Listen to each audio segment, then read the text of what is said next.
LMC এর ফুল version কিভাবে download করবেন সেটাই আজকে আমি দেখাবো। প্রথমে ক্রোম ব্রাউজারটি ওপেন করবেন, তারপরে সার্চ বক্সে সার্চ করবেন এক্সপার্ট মিস্ত্রি। ওয়েবসাইটটির ভিতরে চলে যাবেন, উপরে সার্চ বক্সে সার্চ করবেন এলএমসি লিখে।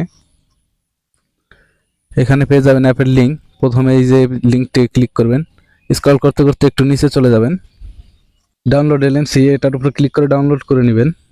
এরপরে উপরে আবার সার্চ বক্সে গিয়ে লিখবেন কনফিগার ফাইল, লিখে সার্চ করে দিবেন। সার্চ করে দেওয়ার পর লিঙ্কে ক্লিক করবেন, প্রথমে যে লিঙ্কটা আসে, তারপর স্ক্রল করতে করতে একটু নিচে চলে যাবেন।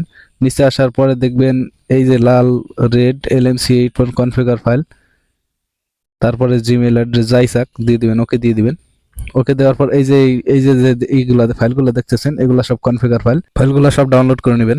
ডাউনলোড করার পর চলে আসবেন আপনার ফাইল ম্যানেজারে, অ্যাপটি ইনস্টল করে নেবেন। এসে ডাউনলোড অপশনটা খুঁজে নেবেন, ডাউনলোড, এই যে ডাউনলোডের এখানে দেখবেন ফাইলগুলো আছে। প্রথমে একটা ছবি তুলে নেবেন ওই অ্যাপের ভিতরে গিয়ে, এলএমসিতে গিয়ে, তারপরে ওইখান থেকে কপি করে এনে সব এলএমসি একটা ফাইল দেখবেন, এই ফাইল দিয়ে সবগুলো পেস্ট করে দিবেন। তারপরে চলে যাবেন এলএমসিতে, এই ফাঁকা জায়গায় একটু ক্লিক করবেন, ক্লিক করার পরে ইম্পোর্ট ফাইলগুলো দেখা যাবে। তো ইম্পোর্ট করার পরে এখান থেকে এই যে দেখেন ক্লিক করলাম, দেখেন ছবিটা, ওয়াও অসাধারণ, অ্যামেজিং।